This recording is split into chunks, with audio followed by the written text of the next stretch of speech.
Kekristenan hari ini adalah kekristenan yang pudar, garam yang hambar, terang yang redup, menjadi kekristenan tanpa salib.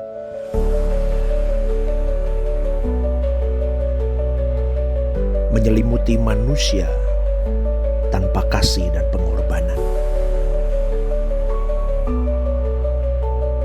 Di kayu salib itu, putra tunggalnya, Yesus itu mati untuk semua manusia. Namun adakah manusia menghargai akan kematiannya? Seperti Yesus bukanlah lagu atau nyanyian. Seperti Yesus bukanlah slogan, namun harus berjuang untuk dihidupkan. Mengenakan pikiran, mengenakan perasaan Kristus, dan berkarakter seperti Dia, itulah kekristenan yang sesungguhnya. Hidupmu dan hidupku adalah gambaran Kristus. Tahun ini, tahun kedewasaan karakter di dalam Kristus. The powerful year of breakthrough into Christ.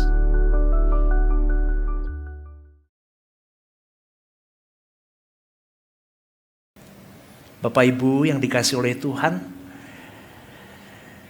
tadi ibadah satu, hari ini tema yang saya berikan tidak seperti biasanya ya. Tadi ibadah satu saya berikan tema ucapan syukur. Ringan, tidak seperti biasanya, tapi sulit dilakukan ucapan syukur. Banyak orang tidak mengucap syukur dengan apa yang ada di tangannya hari ini. Dan dunia semakin jahat, saudaraku. Dunia tidak semakin baik, dunia semakin jahat. Dan setan itu lihai, dia menempatkan semua apa yang ada di dalam pikiranmu, perasaanmu, keinginanmu, cita-citamu, dia tahu. Apa yang membuat engkau menggerutu keluar dari mulutmu, atau yang tidak terucap di mulutmu tapi timbul dari hatimu, atau tidak timbul dari hatimu tapi timbul di pikiranmu, lalu masuk ke hati, lalu jadi sebuah kelakuan, apapun itu, setan tahu. Dia seperti singa mengaum memindai setiap gerak-gerik pikiran, perasaan, kehendakmu, hatimu. Dia akan curi momen itu, tujuannya satu. Iblis tidak takut kau sukses di bumi ini. Iblis tidak takut kau punya jabatan pendeta kayak saya. Iblis tidak takut kau jadi worship leader, kau jadi siapapun, kau jadi ketua sinode pun, dia tidak takut. Tetapi iblis takut engkau hidup takut akan Tuhan. Itu yang merusak kemampuan mereka untuk bergerilya membawa jiwa. Tetapi hari ini iblis berjuang keras dengan kemajuan zaman, dengan jahatnya dunia, saudaraku. Dia menggunakan sosial media, semuanya. Semua kita lihat, kita scroll. Semakin di scroll, semakin kita tidak bersyukur dengan hidup ini. Hari ini saya mau berkata, Bapak Ibu, kau tidak akan pernah bisa menjadi sebuah manusia yang memuliakan, yang menyenangkan, yang menyejukkan hati Bapamu kalau engkau tahu kebenaran, engkau mengerti kebenaran, engkau tahu kerangka berpikir Tuhan, engkau tahu apa itu langit baru, bumi baru, kau tahu apa itu kekudusan hidup, kau tahu apa itu bertanggung jawab hidup. Tetapi dari hal komponen di dalam 3 pilar itu adalah ucapan syukur. Dan kalau engkau tidak bisa mengoptimalkan ucapan syukur ini, engkau tidak akan pernah hidup merajut keteduhan dalam hari-hari hidupmu. Kau lihat tetanggamu panas, kau lihat orang lain hidup lebih baik, kau panas. Kau lihat suami orang lebih care sama istrinya, kau panas. Kau lihat istri orang lain lebih sayang kepada suaminya, kau panas. Kau melihat orang bisa beli ini, beli itu, kau panas. Tidak ada keteduhan dalam hatimu. Lama-lama, saudaraku, yang dulunya kau berkata, aku mau suci hidupku untuk menjadi pribadi yang menyenangkan perasaan Bapa, tidak bisa jadi suci karena engkau menggerutu, dan menggerutu. Contohnya siapa? Bangsa Israel. Bangsa Israel jelas dia diberi burung puyuh, diberi roti mana, dia diberi tiang awan, tiang api. Dari semua tulah dia melihat. Dari laut terbelah dia melihat. Tetapi sikap hatinya yang tidak pernah bersyukur, saudaraku. Akhirnya bangsa itu melenceng dari hadirat Allah. Yang saya khawatirkan, saudaraku, karena engkau tidak merajut keteduhan hidup, karena engkau tidak merajut ucapan syukur dalam hari-hari hidupmu, kau bisa terhilang dari hadirat Allah. Dari hal kecil, dari scroll sosial media, kau lihat tetanggamu lebih baik, kau lihat dia bisa beli mobil, atau dia bisa beli sesuatu apapun. Kalau hati pikiranmu tidak benar-benar kau kunci di dalam Tuhan, kau bisa meleset, saudaraku. Kau bisa uring-uringan dengan pasanganmu. Kau bisa berkata, aku tidak puas dengan pasanganku ini, karena tidak bisa memenuhi apa yang aku mau.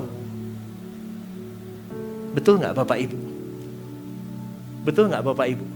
Maka kalau hari ini saya ambil kuesioner, saya tanya rahasia jawabannya, tapi saya tahu orangnya, saya akan tanya, menyesalkah Anda dengan pasanganmu? Berapa persen Anda menyesal? Kalau bisa tak tukar tambah, pastor. Saya malas, kalau tahu begini aku nggak sama dia.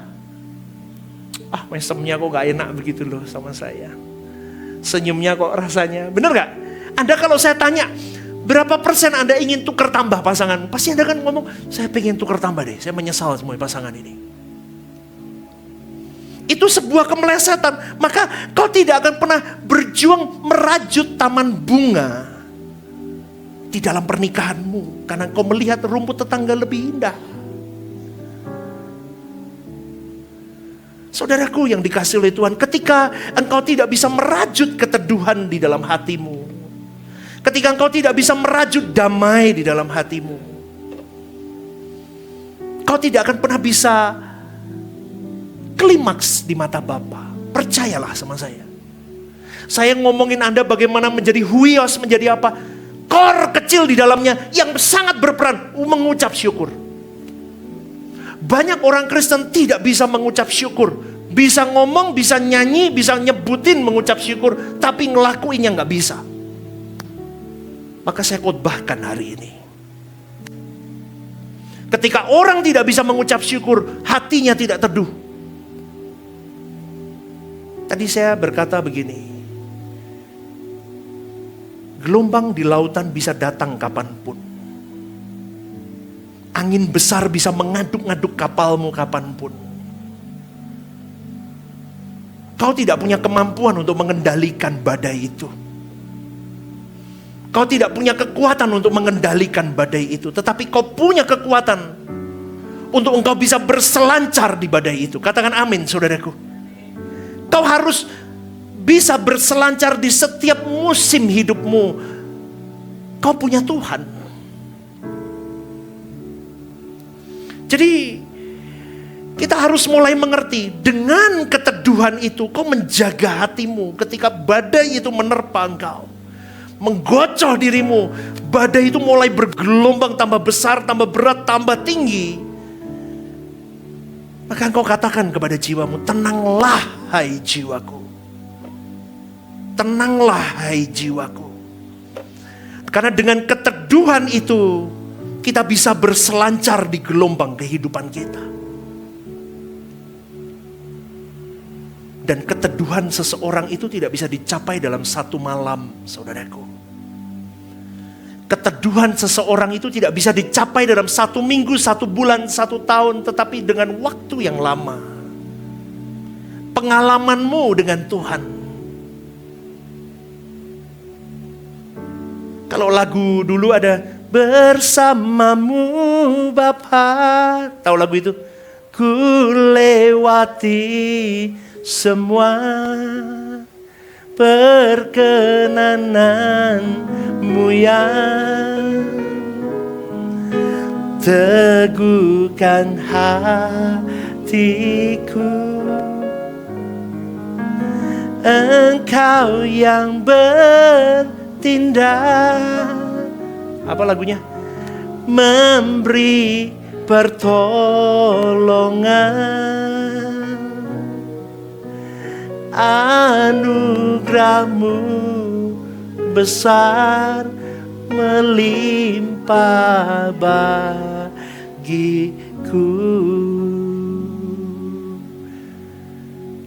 Kalau kita percaya di dalam gelombang kehidupan ini ada pertolongan Tuhan, maka kau teduh, saudaraku. Maka milikilah iman kepada Dia. Imanku kepada Kristus Yesus. Oke, berarti bagaimana kita melihat Yesus di dalam kehidupannya sebagai manusia 2000 tahun yang lalu ketika menghadapi badai hidup. Kita contoh bagaimana Dia hidup. Tantangan demi tantangan yang Dia alami, saudaraku, tidak mudah. Dia difitnah, Dia dibully, Dia disalahpahami, Dia dimusuhi oleh banyak orang. Bahkan ahli-ahli Taurat, orang-orang Farisi memusuhi Dia. Bahkan sampai di satu akhir perjalanannya, Dia dikejar untuk dibunuh. Dan Dia akan disalibkan. Kalau kita lihat perjalanan panjang pribadi Tuhan Yesus, saudaraku. Kalau kita berkata hari ini, imanku kepada satu pribadi Tuhan Yesus Kristus, Allah yang kusembah, Allah yang kuakui bahwa Dia juru selamatku. Maka hari ini engkau dan saya mau tidak mau harus menghidupkan Yesus di dalam seluruh keadaan hidup kita. Katakan amin. Mau berat seperti apapun terdalam hidupmu, atau setinggi apapun kau sedang menikmati hidup, dimanapun keadaan hidupmu, kau harus seperti Yesus. Bagaimana pastor seperti Yesus? Memiliki keteduhan. Pribadi Tuhan Yesus teduh. Di dalam keteduhannya Dia mengandalkan pribadi Bapanya. Ini yang seringkali orang tidak lakukan. Ketika mereka sedang punya masalah, dia cari tangan lain selain Tuhan. Dia cari temannya, dia cari sahabatnya, dia cari manusia lain sebagai pegangannya. Maka pada pagi hari ini saya mau mengingatkan saudaraku, keteduhanmu tidak dirajut berdasarkan teman, sahabat, orang sekitarmu, tetapi keteduhanmu dirajut di kamar doamu. Katakan amin. Ketika kau tertabrak dengan masalah, kau masuk kamar doa. Itu pengalaman saya. Disakit, diremuk, dikecut hati itu, gitu.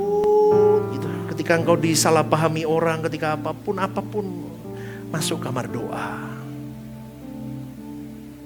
Berselancarlah dengan Tuhan. Jaga hatimu sampai engkau bisa menyenangkan Tuhan sampai klimaks di persoalanmu itu. Karena mau tidak mau saya mau ajak kepada Bapak Ibu, saudara-saudari harus memahami realita bahwa dunia semakin jahat, lingkungan sekitar semakin jahat, kasih Tuhan semakin pudar di muka bumi ini. Betul nggak saudaraku? Semakin kita semakin matang usia kita, semakin 40, 50, kita semakin tahu bahwa menyendiri itu lebih indah daripada berkerumun, betul gak? Halo? Semakin sendiri semakin nikmat dengan Tuhan saja. Karena kau berkerumun penuh dengan kepalsuan di dunia ini.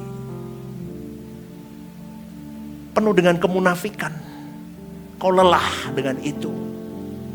Kelihatannya memberi saran, ternyata jeblosin malah. Kelihatannya membantu, ternyata ada udang di balik batu. Repot saudaraku. Maka dari itu banyak orang yang akhirnya, saudaraku, mereka bingung mencari. Dia ketemu A, mencoba berpegang kepada A, kecewa. Ketemu B, kecewa. Ketemu C, kecewa. Ketemu D, kecewa. Ketemu hamba Tuhan pun kecewa. Mau lari kemana? Makanya saya pada pagi hari ini mau mengingatkan, tempat perhentianmu Tuhan. Karena fakta hidup kau harus tahu bahwa memang masa-masa yang sekarang ini masa yang jahat. Sadari itu. Dan masa-masa yang sulit ini terjadi. Sekarang ini sulit. Anda kalau tidak semakin melekat dengan Tuhan, habis saudaraku. Percaya omongan saya. Anda akan terhilang dari hadirat Tuhan. Semakin jauh dari Tuhan.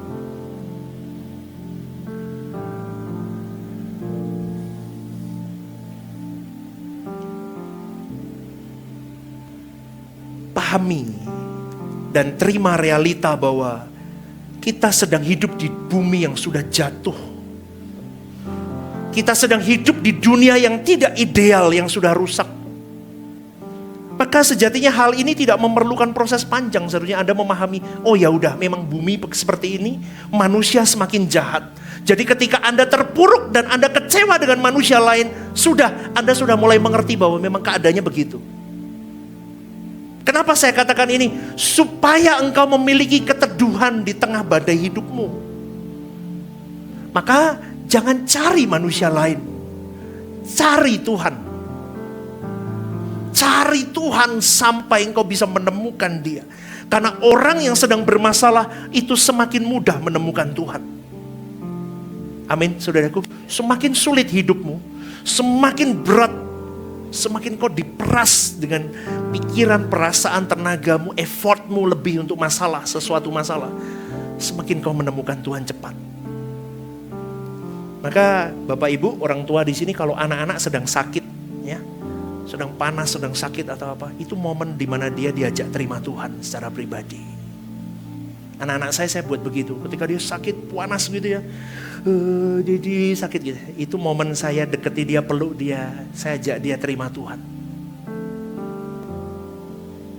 Kita hari ini kalau sedang happy, kita susah untuk terima Tuhan. Tapi kalau sedang punya masalah, kita reok, kita marah-marah, kita sungut-sungut, kita jengkel, kita apa, nggak ada keteduhan. Kenapa? Karena uring-uringan ketemu si A. Loh, masalahku tak ceritain si A, malah diceritakan. Sejagat Semarang diceritain semua. Halo, di sini nggak ada yang begitu ya. Saya ngomong sama si B, malah saat jagat raya diceritain semua. Loh, kipiye ta? Loh, ya ampun, kadang pernah nggak ketemu orang begitu kecewa kita? Loh, wis tak anggap keluarga kok malah dicerita-cerita ke. Loh, nggak pernah tuh, aku tok yang pernah nemuin ya. Kadang kita kecewa dengan kenyataan hidup. Ya ampun, ternyata ya. Maka pada hari ini saya mau katakan, bagaimana engkau bisa merajut keteduhan hidup? Yang pertama, kau harus pahami bahwa dunia semakin jahat. Kalau ada orang-orang begitu di depanmu, di sekitarmu, kau mengalami itu, kita sudah mulai mengerti bahwa memang hari begitu. Bahkan di dalam gereja pun masih banyak begitu. Oh iya, karena gereja bengkel, betulin. Masih banyak yang begitu, oh ya masih.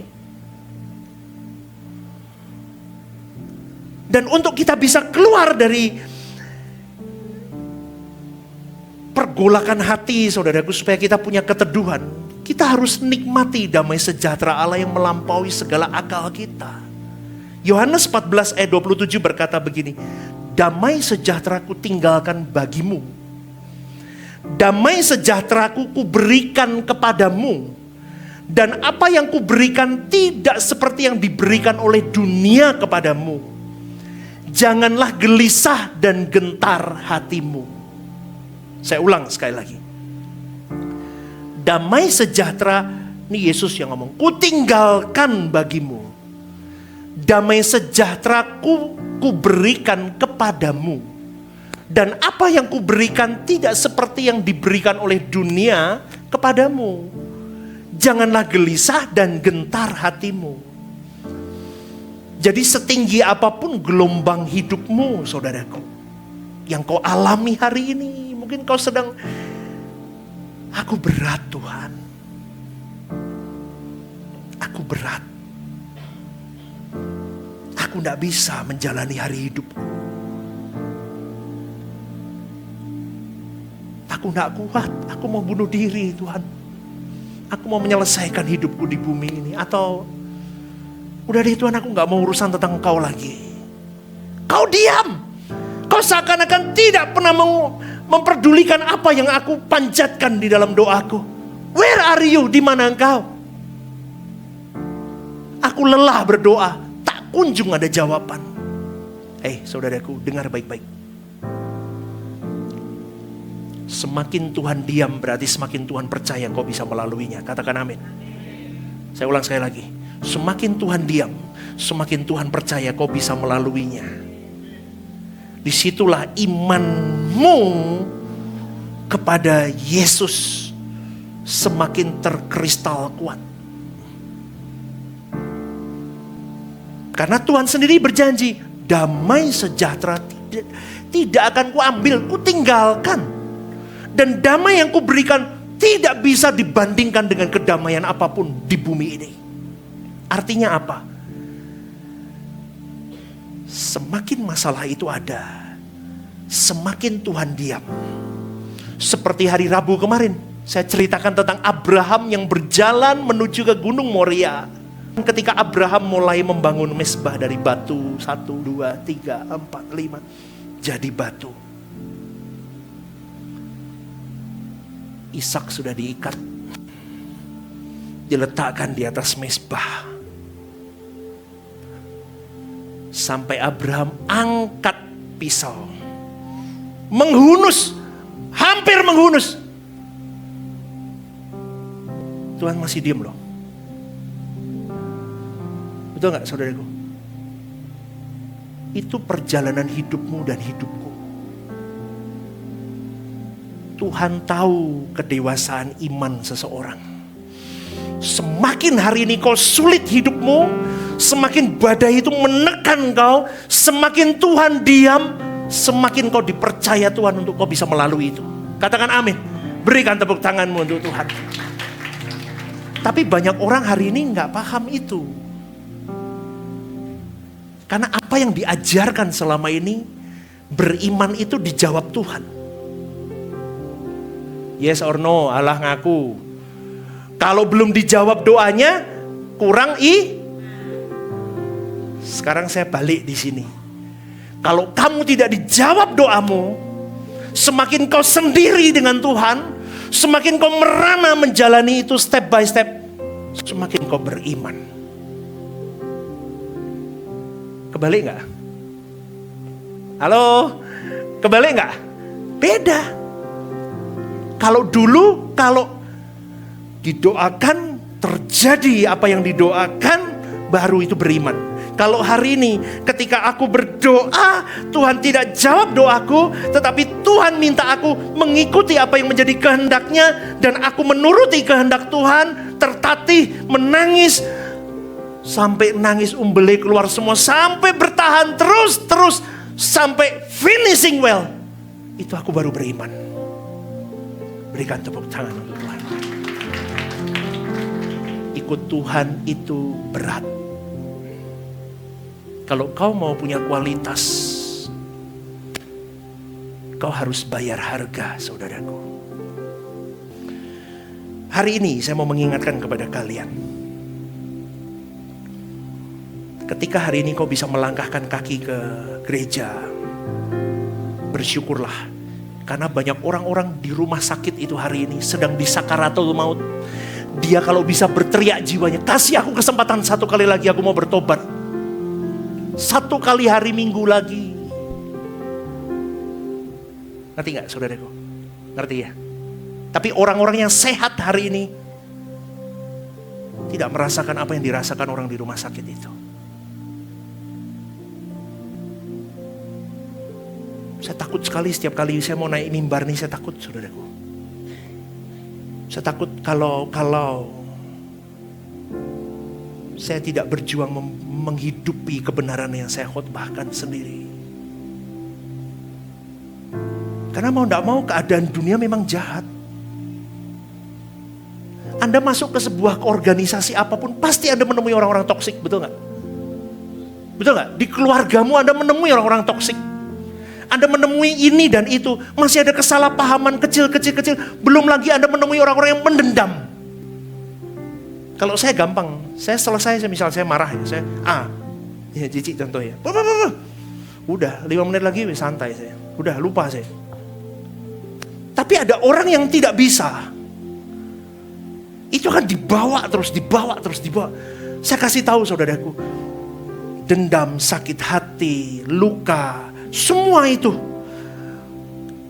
Kau tidak terima lihat orang hidup lebih baik. Semua itu akan membuat engkau tidak mengucap syukur dan akan tidak membuat dirimu teduh di hadapan Tuhan. Berkatmu nggak bisa.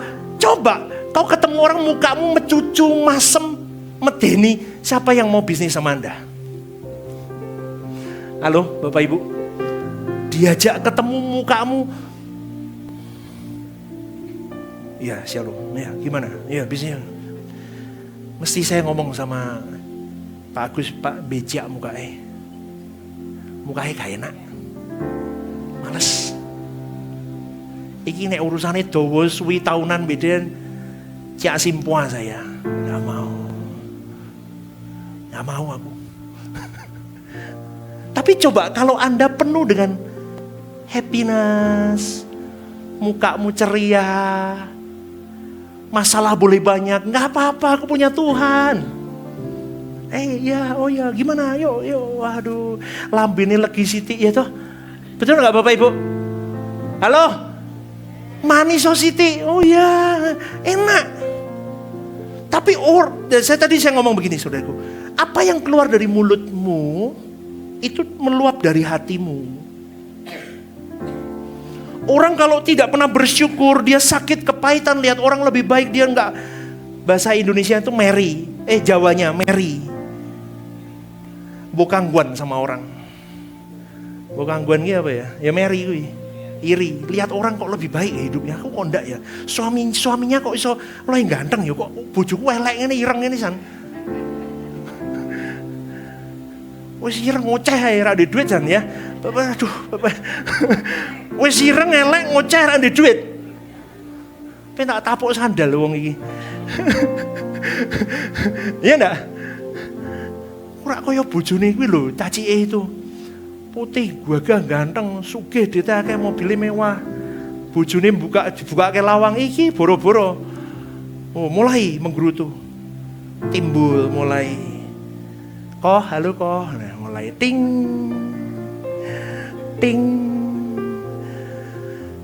Aku ndak, biasa aja. Engko bojone ngelihat, kenapa kamu lihat engkau itu terus? Loh, kita punya mata karunia menikmati. Karunia menikmati. Ciptaan Tuhan ganteng ya dinikmati toh, Pak.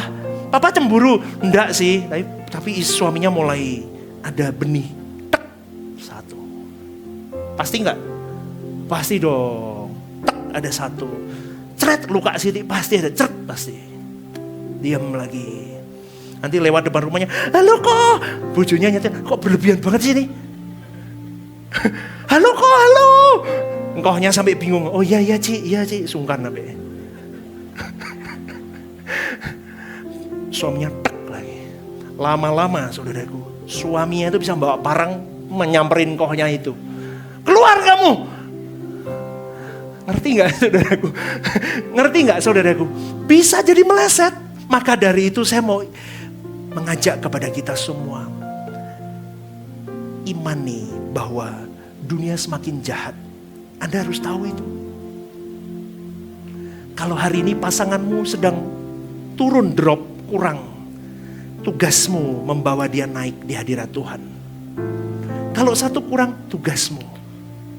Kalian harus saling membantu sampai kalian berdua bisa menjadi pribadi yang kembali ke rancangan Allah semula, kembali ke rancangan Allah semula.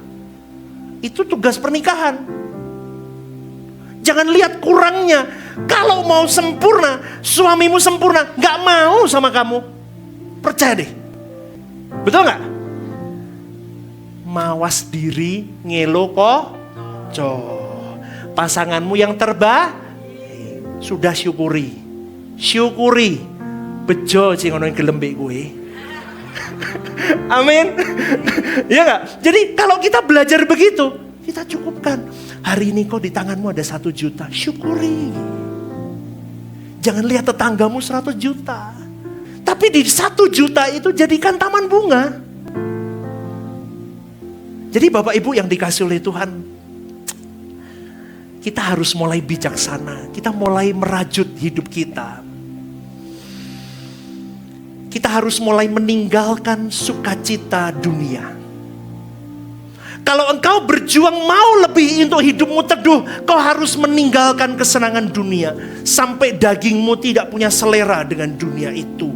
Itu butuh waktu lama, butuh proses, sampai engkau harus mengkondisikan itu. Kau pindai semua kesenanganmu sampai habis. Yang kedua, kau rajut kesucian hidup. 2 kunci ini dulu hari ini. Meninggalkan kesenangan dunia dan rajut kesucian hidup. Itu akan membawa dirimu kepada keteduhan hidup yang sesungguhnya. Ketika engkau bermasalah dengan hal apapun, kau belajar untuk bagaimana ya aku meninggalkan kesenangan. Kesenangan itu contohnya apa? Ketika orang menjahatimu, kesenanganmu apa? Ketika orang menyalahpahamimu, kesenanganmu apa? Loh iya enggak toh? Oh enggak, di sini sudah luar biasa orang-orangnya. Ada yang salah sama sesuatu, kamu difitnah, kamu klarifikasi. Ketika kamu klarifikasi, percaya omongan saya, hatimu pasti meleset. Karena kau ingin membuktikan sesuatu, ingin menghancurkan omongan si A itu. Yes or no? Itu enggak suci sudah. Angel loh, ikut Tuhan itu angel, saudaraku. Kalau kita mau teliti satu-satu, susah. Satu lagi saudaraku. Keteduhan hidup itu menjadi warisan yang berharga untuk generasimu. Kalau kita lihat hari ini, sepinter apapun orang itu, sehebat apapun orang itu, punya posisi dimanapun. Tapi belum tentu orang itu punya keteduhan hidup. Betul gak? Orang bisa profesor loh. Dia bisa doktor di bidang apapun. Dia ternama. Tapi ketika dia menghadapi masalah hidup, atau menghadapi sesuatu yang tidak sesuai dengan apa yang dia mau, dia belum tentu teduh. Contoh yang paling mudah terlihat ketika dia kehilangan orang yang dicintainya. Orang itu bisa tidak teduh. Saya sudah menemukan itu banyak. Ketika ketemu dengan saya, dia terhormat sekali. Oh, saya merasa jauh, saudaraku. Tegap, shalom. Ya, oh ya Pak Stephen gini. Wah, ngomongnya bagus. Wise, bijaksana. Tetapi ketika dia kehilangan apa yang dia cintai, dia seperti anak kecil yang merengek. Paham gak saudaraku? Tidak ada keteduhan sama sekali. Saya mencari apa sebabnya. Tahu gak saudaraku? Karena dia tidak punya Tuhan di dalam hidupnya. Dia selama ini menggunakan skill, dia menggunakan kemampuannya, dia menggunakan akal budinya, dia menggunakan semua ilmunya. Dia mempunyai jam terbang ketemu dengan banyak orang. Tetapi satu hal dia lupa, dia harus punya jam terbang dengan Tuhan. Dan itu yang dia tidak punya. Ketika badai itu menghantam dan fakta hidup tidak sesuai dengan apa yang dia mau, dia merengek seperti seorang anak kecil yang kehilangan arah hari itu. Tidak teduh hidupnya. Maka hari ini saya mengajak kepada kita semua. Dunia akan semakin jahat. Anak-anak kita hari ini. Contoh, Hansel hari ini usia berapa? 9 tahun, anak saya paling kecil. Kalau saya kembali flashback, tahun 2001 itu baru mulai pertama ada keluar handphone Samsung kecil. Tuk, buka begini ada warnanya. Betul nggak? Itu 2001 itu. Tahun 2000 back itu masih Nokia kuning itu ya. Snake itu ya, masih itu. 20 tahun forward, teknologi sudah kayak begini, saudaraku. Mobil sudah listrik. Nggak usah ngomong mobil listrik. Waktu COVID-19, pernah kita pikir punya mobil listrik? Hari ini sudah ada mobil listrik. Ini anak saya umur 9. Anggap aja anak saya nanti seusia saya, 30 tahun lagi lah, anggap aja. 30 tahun sekian lagi. Dunia kayak apa? Coba bayangin, saudaraku. Coba Anda bayangin, saudaraku. 30 tahun ke depan, bagaimana dengan keadaan bumi? Dunia akan semakin egois, semakin selfish, semakin tentang dirinya dan tidak lagi tentang Tuhan. Hari ini aja sudah banyak anak muda tidak mau berurusan dengan Tuhan. Betul? Itu generasi kita loh, langsung loh. Coba kalau kita tidak mewariskan hari ini, generasi dari kita ini memiliki Tuhan dan memiliki keteduhan di dalam Tuhan, merajut hidup suci bersama dengan Tuhan, kau mewariskan apa sama anak-anakmu? Anakmu aja bisa hilang, apalagi cucumu. Coba Anda bayangin ini. Jangan ngomong, oh tak sanggup nih pastor S1, S2, S3, enggak ada, pakai itu semua. Kalau anakmu tidak takut akan Tuhan, hilang saudaraku. Itu kekhawatiran saya. Maka hari ini saya ngomong berkali-kali. Jangan khawatirkan tentang hal-hal hidupmu. Katakan amin saudaraku.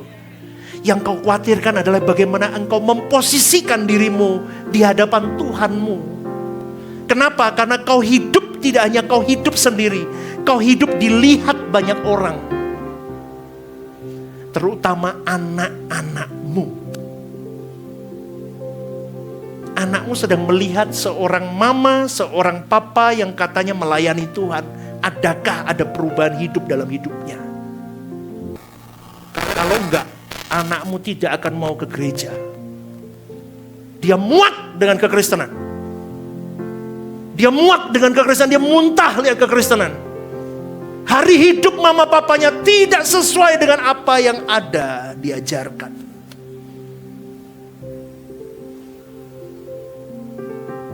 Punya masalah, ribut sana. Aku punya masalah apa ya? Gak usah begitu. Kau punya masalah, kau masuk kamar doa. Keluar kau teduh. Gak percaya? Praktekin. Saya sudah praktekin. Kau punya masalah, kau disakiti kayak apapun, kau masuk dalam lembah yang menyakitkan seperti apapun, kau masuk kamar doa, kau keluar kau teduh. Kau ketemu sama Tuhan sampai seeking of God itu sampai apa ya? Sampai engkau lagu yang lama itu apa? Lebih baik itu gimana? Jangan ketinggian, jangan ketinggian. Satu hari di pelataranmu daripada 1000 hari di tempat lain. Katakan memujimu, memujimu, menyembahmu. Kau Allah yang hidup dan menikmati semua kemurahan Tuhanmu. Ya, sekali lagi katakan, lebih baik satu hari. Katakan, nyanyi bersama. Lebih baik satu hari di pelataranmu, yes Lord, daripada 1000 hari di tempat lain. Memujimu, katakan, memujimu, menyembahmu, Kau Allah yang hidup. Katakan, dan menikmati semua kemurahan-Mu. Indah loh di hadirat Tuhan, kau bisa menikmati. Tapi saya ngomong begini, kalau Anda tidak berani mencoba, nggak tahu, Anda harus nyicipin dulu. Nikmatnya di hadirat Tuhan itu kayak apa? Papa-papa jangan gengsi sama istrinya, sama anaknya kalau Anda menangis di kamar doa. Lepaskan gengsi itu. Papa harus kelihatan tampil tegar. Nggak usah tegar. Gembalamu nangis terus di sini. Amin. Gembalamu mewek terus di sini kok, saudaraku. Seberapa saya sombongnya dulu, tanya istri saya tuh, tahu. Sekarang saya mewek terus di hadirat Tuhan, gak bisa. Di situ kau berkata-kata kepada Tuhan, Lord, aku gak minta apapun, aku minta tangan kuatmu, jangan tinggalin aku mau berlatih di sini, aku mau naik kelas. Aku rajut kesucian hidup. Orang kalau kejepit mesti minta Tuhan tolong, betul gak? Kalau sudah kejepit minta Tuhan tolong, apapun yang Tuhan syaratnya dikasih, kita pasti lakuin, betul gak? Mumpung kecepit, lakuin. Makanya minta Tuhan nyepit kita terus, amin. Loh, rano amin lagi. Makanya minta Tuhan nyepit kita terus, supaya kita terus ngikutin apa maunya Tuhan. Enak siti orang suci mana hidupnya. Dicepit terus, suci terus. Kalau dicepit tambah tidak suci, buang itu, masuk neraka pasti. Lihat orang-orang begitu, bebal itu orangnya. Tapi kalau dicepit berubah, lebih baik, itu baru respon benar. Dicepit tambah nakal. Loh, selentik raiso, dikeprok raiso. Saya itu pakai tongkat gembala. Saya gembala punya tongkat. Tongkatnya itu kan, ya betul. Jemaat nakal saya tarik. Ditariknya, domba kan, nggak boleh ya. Bak, ya nakal lagi, tarik lagi, patahin kakinya. Makanya Tuhan Yesus ada gambaran bahwa domba kakinya dibalut. Betul gak? Lu kenapa pernah ketok gambaran kuisis tak gue oke? Domba dibalut kakinya, itu nakal dombanya, dipatahin. Tugas gembala, matahin. Makanya saya ngomong, tadi malam ada volunteers night, saya ngomong di situ. It's your home, ini rumahmu. Saya tidak peduli Anda dari gereja manapun dulu, tapi ketika Anda sudah di sini, Anda menjadi jemaat, terdaftar di Rehoboth Semarang, Anda, ini rumahmu. It's your home. Ada apapun di sini, apapun yang sedang gembalamu didik ke Anda, kupatahkan kakimu, pemimpin-pemimpinmu mematahkan kakimu, itu sayang sama Anda. Jangan pernah quit.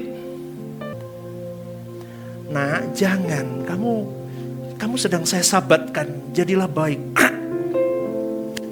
Ketika patah, kau bergantung kepadaku,